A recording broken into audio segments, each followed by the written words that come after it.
I always take the stairs. I always walk. I'm on the 6th floor. Just got my groceries from downstairs. I'll get this 3-gallon jug of water. People think it's hard to climb 6 stories with nothing. Do it holding a 3-gallon of water.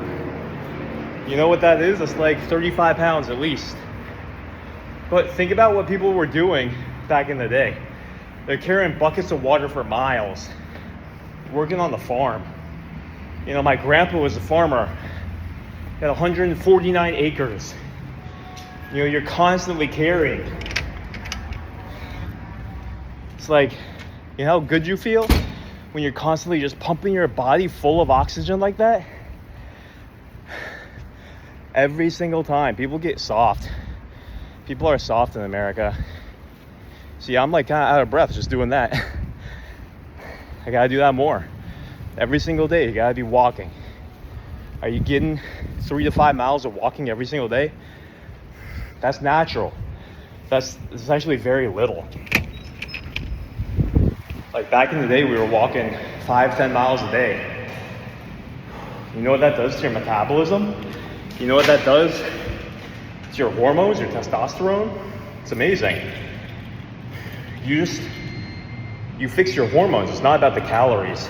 People focus so much on calories. It's about your hormones. This is gonna be tricky. Try to open this and grab my food at the same time.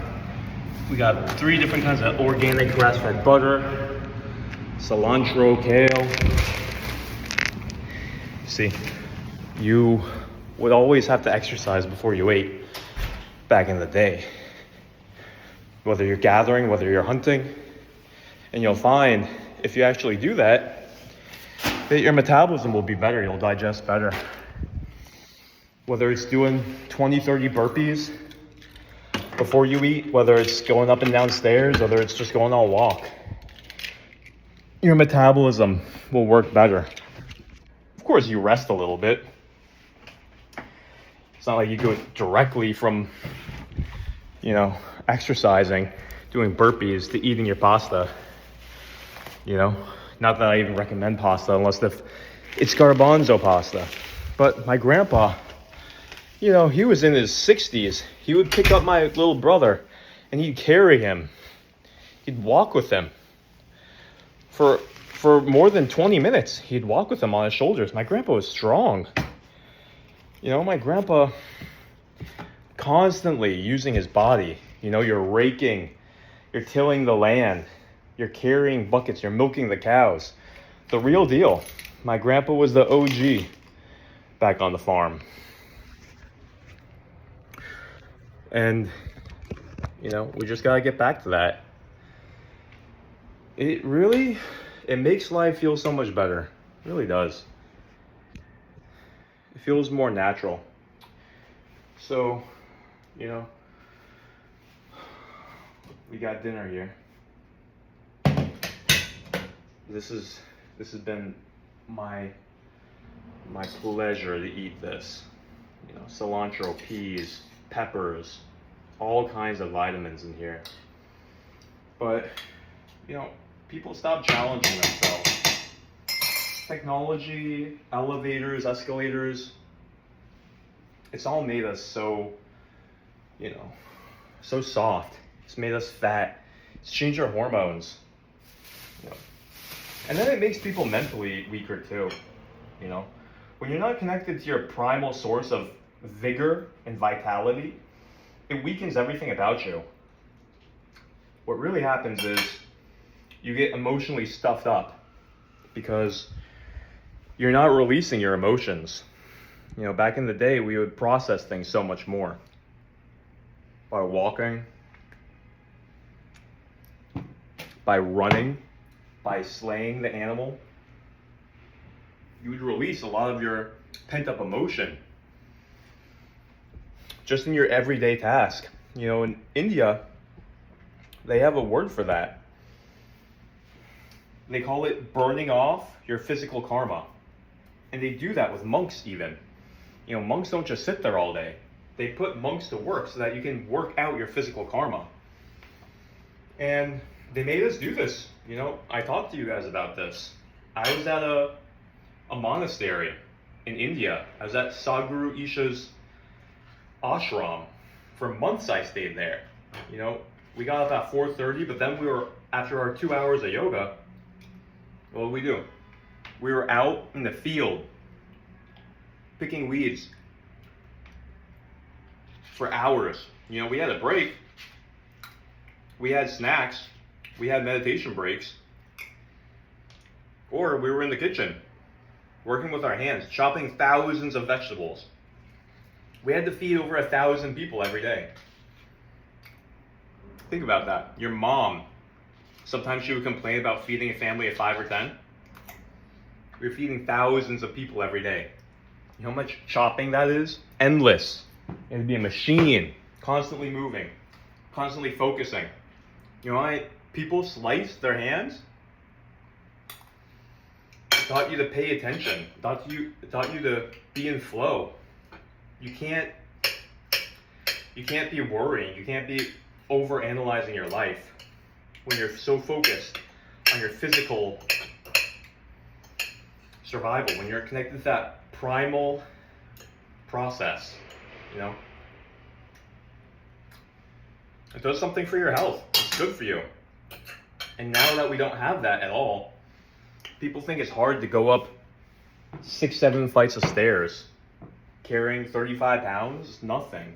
That was like 1/1000th of what you did back in the day. That was like your warm-up back in the day. Nowadays we're proud if we do something like that. We tell our wife, you know, I just came back, walked 5,000 steps. It's like, that used to be like nothing. Like, you would not even mention that. It would just be like what you did. It would just be like getting up and going to the bathroom. It's just like, wait, what are you talking about? Like, that's just, we just survive. Like, are you bragging? Like, it'd be confusing. Let alone, you know, people don't move heavy logs. People don't move rocks. People don't climb and ambulate through the environment like we used to when we were hunters. That stuff makes you feel amazing. It gives you like a thrill. Completely changes your hormones.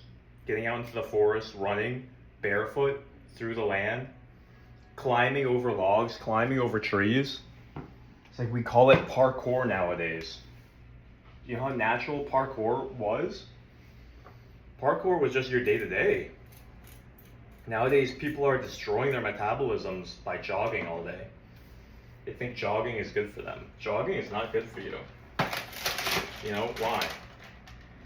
Because it stresses out the body. You're doing it unnaturally. Maybe if you were jogging in like a grassland, barefoot, but no, you're jogging on concrete. You're jogging with unnatural footing. So, you know, people end up stressing themselves out because, you know, back in nature, you were meant to sprint barefoot. You're meant to sprint barefoot and then walk. Sprint barefoot and then walk. You look at sociology and paleontology, you'll see that's exactly how we hunted back in the day. Only sometimes we'd wear out our prey by chasing them down long term.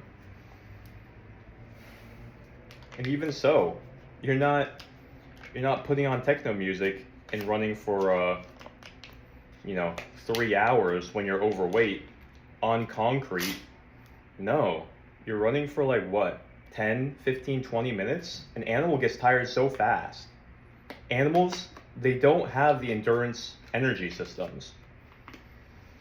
You know, they only have the 2 medium and short-term energy systems. They don't have the long-term endurance energy systems. Almost no animal does. Only we do. But that means we didn't have to chase them down for so long. It was easy. It took 10 minutes. Sometimes it even only takes 5 minutes. The animal is just galloping. It's just exhausted. It just does the sprint, and then it's done. It just gets worn out. It cannot go long-term. So we weren't running 30, 40, 50, 60 minutes. You know, nowadays people are running for 4 hours. You know what that does to the body? it puts cortisol, stress hormone, through the roof long term. It's literally eating your body. It's eating your body. You can't be relaxed when you're in cortisol mode. You cannot. So the whole time that you're running, 1 hour, 2 hours, 3 hours, you marathoners, I'm sorry, it's not, you might cite things like it's good for my heart. It's horrible for your nervous system. It's horrible for your joints. It's horrible for your hormones. It's horrible. You go look up pictures right now. I'll leave you with this. Go look up pictures of endurance athletes. Do they look strong? Do they look healthy? They look decrepit. They look weak. They have weird looking stomachs. They look bony. They don't look strong. And then, well, actually type in endurance athletes versus track athletes or sprinting athletes. This is the difference between when you exercise according to your nature and your biology and when you do something unnatural, okay? So this is the importance of actually understanding how to work with your body and use the right tools. There's a lot of BS in the fitness industry. Look at those two pictures. You're gonna see the difference. Scrawny, gremlin looking, bony, weak. Look at their eyes. And then look at the sprinting athletes. Jacked, juicy, muscular, strong. They look like gods. See, this is hormones at work. This is stress at work. This is your nervous system at work. That's why we talk about these things. You could be doing so many things that you think are healthy, but they're actually ruining you, completely ruining you. Yet they're sold as if they're healthy. So that's why we need this knowledge revolution, returning back to the basics of nature, all right? Don't listen to the BS. Don't be naive. There's a lot of wolves in sheep's clothing out there. They're selling you garbage.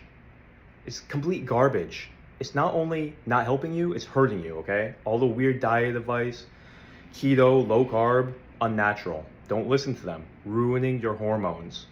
It's hurting you. It's not natural, okay? Long-term cardio, don't do it. Save your joints. Save your hormones. Save your youthfulness. Those people are aging themselves. You know, they have more heart attacks than usual people who don't exercise. They have more heart attacks, okay? So just remember that. I'm gonna eat. Have a great day. See you next time.